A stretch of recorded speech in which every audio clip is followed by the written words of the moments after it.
আসসালামু আলাইকুম। নতুন আরেকটি ভিডিও নিয়ে আমি চলে এলাম, রাকিবুল ইসলাম দিগন্ত। আজকে আমরা যে প্রবলেমটা সলভ করব হ্যাকার র্যাঙ্কের, সেটি হচ্ছে ফাইন্ডিং দ্য পার্সেন্টেজ। চলুন শুরু করা যাক। প্রথমত আমরা প্রবলেমটা পড়ে নেই। The provided code staff will read in a dictionary containing key value pairs of name marks for a list of student. ওকে, স্টুডেন্টদের এখানে নাম এবং মার্কসের কি ভ্যালু পেয়ার দেয়া আছে। তো print the average of the marks array for the student name provided.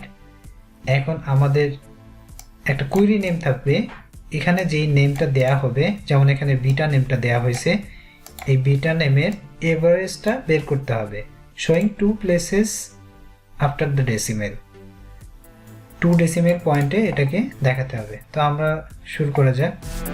এখানে দেখেন 3 দিছে, তার মানে 3 জন স্টুডেন্টের লিস্ট দিছে। এখানে 3 জন স্টুডেন্টের লিস্ট, কৃষ্ণা, অর্জুন, মালিকা। আর এখানে আরেকটা জিনিস বলে দিছে যে লেন্থ অফ মার্কস অ্যারে 3, তার মানে অ্যারের যে সাইজ, মার্কসের অ্যারের যে সাইজটা ওটা ফিক্সড 3। তো তিনটা করে দিছে।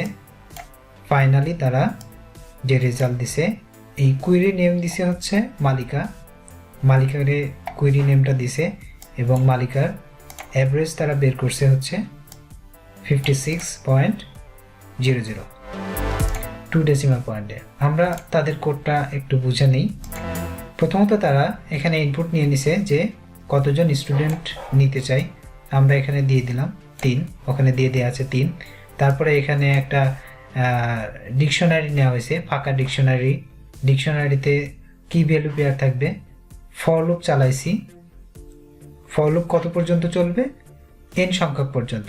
n এর মধ্যে আছে হচ্ছে গিয়ে 3। দেন এই লাইনটা আমরা বুঝি। এই লাইনে কি করা হয়েছে? এই লাইনে স্প্লিট ফাংশন ব্যবহার করা হয়েছে, যাতে করে আমরা আমাদের যে ভ্যালুটা আছে এই ভ্যালুটাকে আলাদা করতে পারি। তো এখানে যেমন আমি যদি এখানে দেই হচ্ছে গিয়ে এস নামে একজন মার্ক পাইছে হচ্ছে গিয়ে 1 2 3। তো এখানে কি করবে? এই স্প্লিট ফাংশনটার কাজ হচ্ছে এই যে হোয়াইট স্পেসটা, এই হোয়াইট স্পেস অনুযায়ী এদেরকে আলাদা করে দেয়া।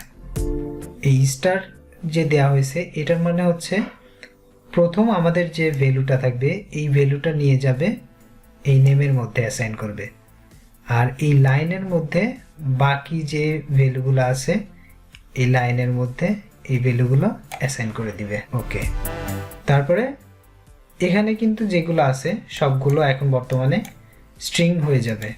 তো আমাদেরকে কি করতে হবে? এই লাইনটাকে আবার ফ্লোট পয়েন্টে নিয়ে আসতে হবে, কারণ আমরা দেখতেই পাচ্ছি যে এখানে আমাদেরকে বলা হয়েছে যে 2 ডেসিমেল পয়েন্টে দেখাইতে হবে, যার কারণে আমরা ফ্লোট পয়েন্টে নিয়ে আসলাম এবং লিস্টে কনভার্ট করে নিলাম। তো আমরা এখানে নেম পেয়ে গেলাম এবং স্কোরটাও পেয়ে গেলাম।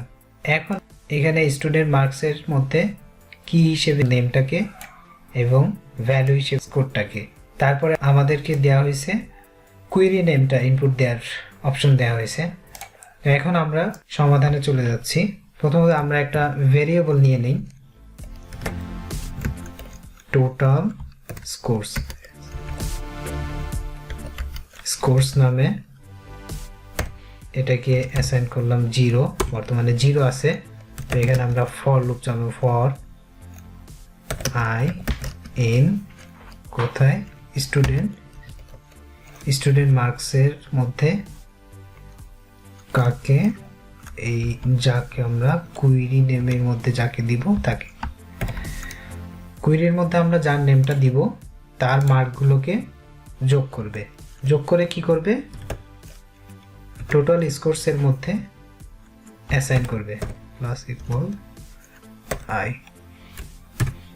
তারপরে এটাকে প্রিন্ট করে দিবে। আমরা এখানে ফরম্যাট ব্যবহার করব, ফরম্যাট কোনটা টোটাল স্কোরস ডিভাইডেড করবে হচ্ছে 3 এর দ্বারা এবং এটাকে after 2 decimal point format string ব্যবহার করলাম। আশা করি সবকিছু ঠিক আছে। আমরা কোডটা রান করি। ওকে, কংগ্রাচুলেশন, সবকিছু আমাদের ঠিক আছে। তো আমরা এটাকে সাবমিট করে দিই। Congratulation, thank you so much এতক্ষণ ধৈর্য সহ ভিডিওটা দেখার জন্য। যদি কোনো কিছু বুঝতে কষ্ট হয় তাহলে নিচে কমেন্ট করে অবশ্যই জানাবেন। ওকে, নেক্সট ভিডিওতে আবার দেখা হবে। ততক্ষণ পর্যন্ত সাবস্ক্রাইব করে আমাদের সাথেই থাকুন। আল্লাহ হাফিজ।